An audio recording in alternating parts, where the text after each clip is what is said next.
조국 전 법무부 장관의 부인 정경심 교수에 대한 구속영장이 오늘 청구됐습니다. 강제 수사에 착수한 지 55일 만인데 검찰은 11개의 혐의를 적용했습니다. 자녀 입시, 사모펀드, 증거인멸 등 그동안 언론에서 거론된 혐의가 거의 모두 포함되어 있습니다. 검찰은 구속영장 발부에 자신감을 보이고 있습니다. 먼저 최주연 기자가 혐의를 쉽게 알려드립니다. 검찰이 조국 전 법무부 장관의 부인 정경심 교수 구속영장에 적시한 11개 혐의는 자녀 입시 비리와 펀드 불법 투자 혐의에 대한 겁니다. 위조한 동양대 표창장과 서울대 공익인권법센터 인턴, 공주대 인턴 증명서 등 공문서를 서울대와 부산대 대학원에 제출해 입시 업무를 각각 방해한 혐의를 적용했습니다. 정 교수가 딸을 동양대 연구보조원으로 이름만 올려놓고 수당 160만 원을 받은 혐의는 보조금관리법 위반이라고 판단했습니다. 한국과학기술연구원 인턴 확인서는 공문서로 보기 어려워 대학원 입시 업무를 방해한 혐의만 적용했습니다.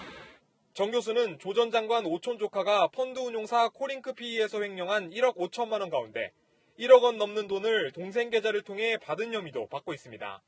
특히 코링크 출자 약정액을 허위로 신고하고 투자사에서 불법 수익을 얻은 혐의는 검찰이 주요 범죄로 보고 있습니다. 각종 증거를 위조하고 자택에서 사용한 컴퓨터를 은닉한 정황이 포착된 것도 구속영장 청구가 불가피하다고 판단한 근거입니다. 검찰은 정 교수의 건강 상태가 수감 생활을 견딜 수 있는 정도라고 판단했습니다. 검찰 관계자는 건강 상태를 점검할 수 있는 자료를 제출받아 검증했다며 법원의 구속영장 심사에서 검증 절차와 결과를 상세히 설명할 예정이라고 밝혔습니다. 채널A 뉴스 최주현입니다. 윤석열 검찰총장은 지난 국정감사장에서 정경심 교수와 관련해 아직 보도되지 않은 혐의가 많다고 했었죠. 검찰은 정 교수가 비공개 주식 정보를 몰래 알고 동생 명의로 주식 12만 주를 투자한 혐의도 적용한 것으로 취재됐습니다. 이동재 기자의 보도입니다. 검찰이 주목한 증거는 바로 조국 전 장관의 처남이자 정경심 교수의 동생 집에서 찾아낸 WFM의 실물 주권 12만 주입니다. 전자증권 제도가 시행된 이후 상장사 증권을 실물로 보유하는 경우는 매우 드뭅니다. 검찰은 이 주식의 실제 주인을 정경심 교수로 지목했습니다. 지난해 초 WFM이 군산공장 건설 공시를 하기 전 미공개 정보를 입수한 정 교수가 차명으로 주식을 사들였다는 겁니다. WFM은 조 전 장관 일가의 펀드 운용사 코링크 PE가 투자한 2차 전지 업체. 정 교수가 고문으로 이름을 올리고 매출을 직접 챙기는 등 경영에 깊숙이 관여한 의혹을 받아왔습니다. 정 교수를 둘러싼 사모펀드 의혹을 두고 권력형 범죄 가능성을 지적했던 참여연대 경제금융센터 소장 출신 김경률 회계사도 주가 조작과 차명 투자 의혹을 제기했습니다. 이 주식 실물이 발견됐다는 것은 탈법적인 거래로 귀결될 수밖에 없는 그런 것이다. 이렇게 검찰은 또 코링크 실소유주인 조 전 장관의 오촌 조카가 횡령한 회사 돈 중 매달 600만 원씩 총 1억여 원이 정 교수에게 흘러간 정황도 포착해 범죄 수익 은닉 혐의를 적용했습니다. 현직 민정수석의 부인이었던 정 교수가 주가 조작과 횡령을 주도했다고 본 겁니다. 반면 정 교수 측은 검찰이 오촌 조카의 잘못을 정 교수에게 뒤집어 씌우고 있다고 반박했습니다. 채널A 뉴스 이동재입니다. 검찰은 조국 전 장관의 소환 조사 없이 정경심 교수에 대해 구속영장을 청구했죠. 그런데 정 교수의 혐의를 살펴보면 남편과 연계된 사안들이 많습니다. 조 전 장관에 대한 검찰 조사 가능성이 높다는 전망입니다. 서상희 기자가 보도합니다. 펀드 운용 보고서까지 제시하며 투자처를 몰랐다고 강조했던 조국 전 장관. 상세한 내용에도 어디에 투자했는지 자체가 적혀 있지 않습니다. 하지만 검찰은 이 보고서가 정경심 교수의 지시로 급히 허위로 만들어졌다고 보고 정 교수에게 증거 위조 교사 혐의를 적용했습니다. 인사청문회를 앞둔 8월 중순 펀드 운용사 관계자는 보고서를 만들라는 윗선의 지시가 있었다고 검찰에 진술한 것으로 알려졌습니다. 검찰은 보고서가 최종 완성된 지난 8월 21일 정 교수가 코링크 대표에게 전화를 건 기록을 발견했습니다.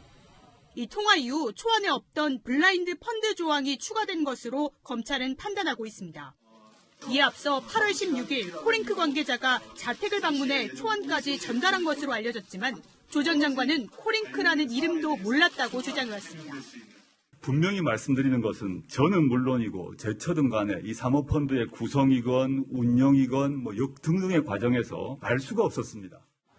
검찰은 조 전 장관이 자택 하드디스크를 교체하던 자산관리인 김경록 씨와 마주쳤고 동양대로 내려가는 정 교수와 통화하는 내용을 들었다는 진술도 확보했습니다.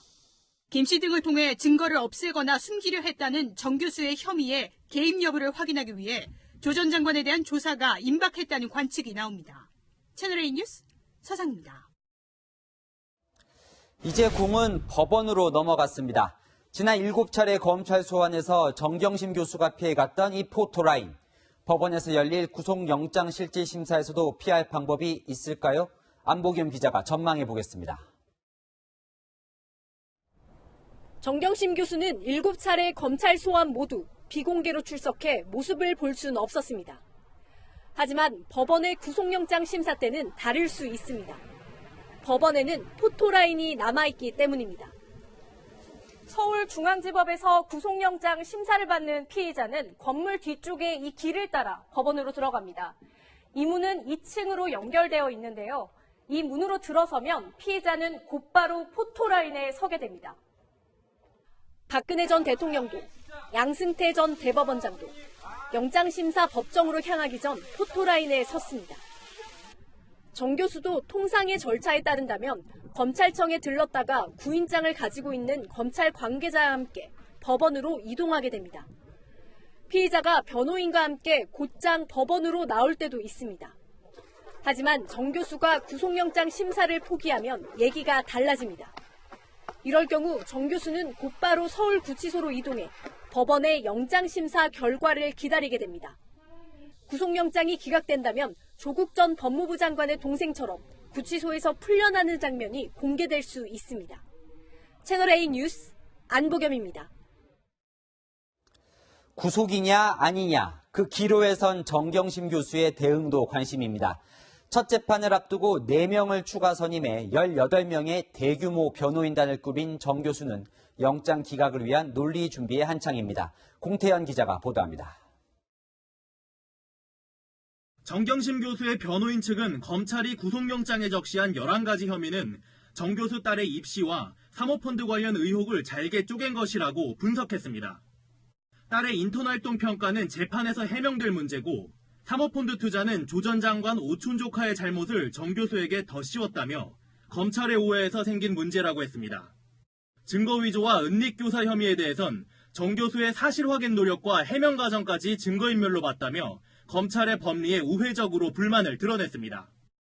변호인 측은 정 교수의 건강 상태는 상세히 알릴 수 없다면서도 검찰이 요구한 CT와 MRI 영상과 진단서는 이미 제출했다고 했습니다. 구속영장 심사 대비가 한창인 변호인단에는 검사와 판사 출신 정관 변호사가 대거 포진했습니다.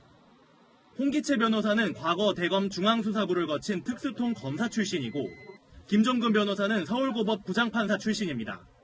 민변 부회장과 국가인권위 사무총장을 지낸 김칠준 변호사까지 합류하면서 원래 14명이었던 변호인단은 지난 17일자로 18명으로 늘었습니다.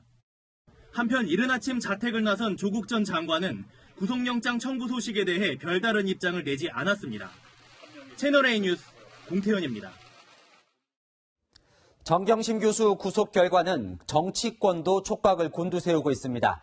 향후 전국에서 영장이 발부되면 야권에, 기각되면 여권에 유리할 수밖에 없기 때문이죠. 사전 힘겨루기에 들어간 여의도 분위기, 이민찬 기자가 전해드립니다. 자유한국당은 검찰이 정경심 교수에 대해 11개 혐의를 적용한 만큼 당연히 구속돼야 한다며 법원을 압박했습니다. 법원이 또 정권의 눈치 보고 그 영장 기각하는 일이 없기를 바랍니다. 그것은 사법부에 정말 치욕적인 그런 날이 될 것입니다. 바른미래당도 구속영장 청구가 구속으로 이어져야 한다고 가세했습니다. 검찰이 엄정하게 수사를 하고 조국 사태를 제대로 처리하기를 바라는 마음이고 영장이 기각되면 검찰 수사가 동력을 잃어 야권에 역풍이 불 수 있다는 우려가 반영된 것으로 보입니다. 반면 조국 전 장관을 지지해온 더불어민주당과 정의당은 말을 아끼며 상황을 예의주시하고 있습니다. 홍기표 민주당 수석대변인은 특별한 입장이 없다며 공식 논평을 내지 않았습니다. 내부적으로는 영장이 발부될 경우 조 전 장관의 검찰 출석으로 이어질 수 있다는 우려도 나오고 있습니다. 민주평화당과 대한신당은 사법부의 엄정한 판단을 기대한다는 원론적 입장을 내놨습니다. 채널A 뉴스 이민찬입니다. 보신 것처럼 정경심 교수의 구속 여부는 전국에도 큰 영향을 미치게 됩니다. 법조팀 건설 기자와 구속 여부 전망해 보겠습니다.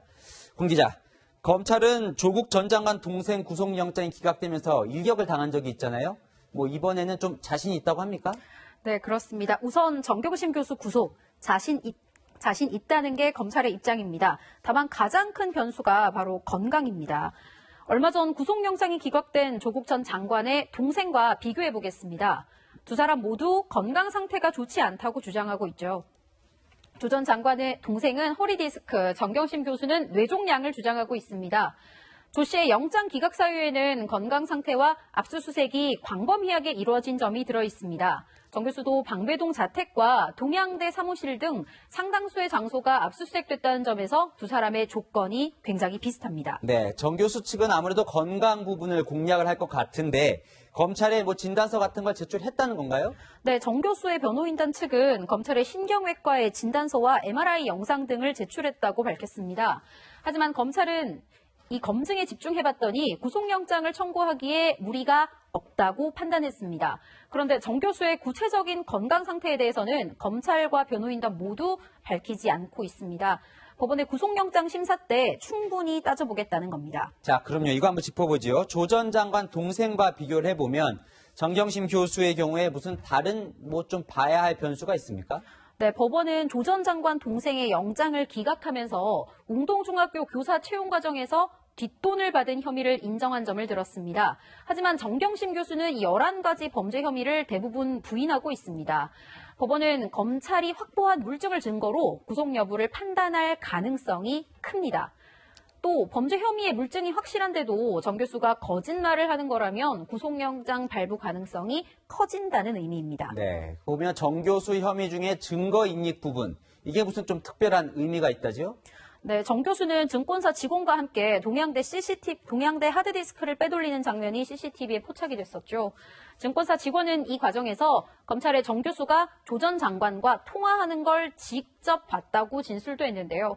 법조계에서는 증거 위조와 증거 은닉 교사 혐의가 소명돼서 영장이 발부되면 수사가 곧장 조국 전 장관을 향할 거라고 보고 있습니다. 네, 이 부분 정치권도 관심이 많던데 정 교수 영장 심사를 누가 과연 맡을 거냐, 이 부분이에요. 그죠? 네, 이번 주 서울중앙지법에서 구속영장을 전담하는 판사는 2명입니다.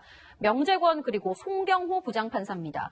두 사람 중 한 명이 무작위 전산 추첨을 거쳐서 심사할 것으로 보이는데 먼저 명재권 부장판사, 조 전 장관 동생의 영장을 기각하면서 논란에 휩싸였었습니다. 당시 상황 들어보시죠. 명재권 판사 반드시 정인으로 불러야 됩니다. 조국 장관의 동생 영장 기각에 있어서 법관이 할 수 있는 범위를 훨씬 초과했을 뿐만 아니라 네, 명재권 판사는 조국 펀드 운용사 코링크의 대표와 투자사 대표의 영장을 기각했습니다. 반면 송경호 판사는 조국 펀드 관련 업체 주식을 헐값에 사들인 혐의 등으로 윤규근 총경 구속영장을 발부했고요. 증거인멸 혐의를 받는 삼성바이오로직스 임직원들의 구속영장도 발부했습니다. 네, 법원도 고심이 깊을 것 같습니다. 지금까지 법조팀 건설 기자였습니다.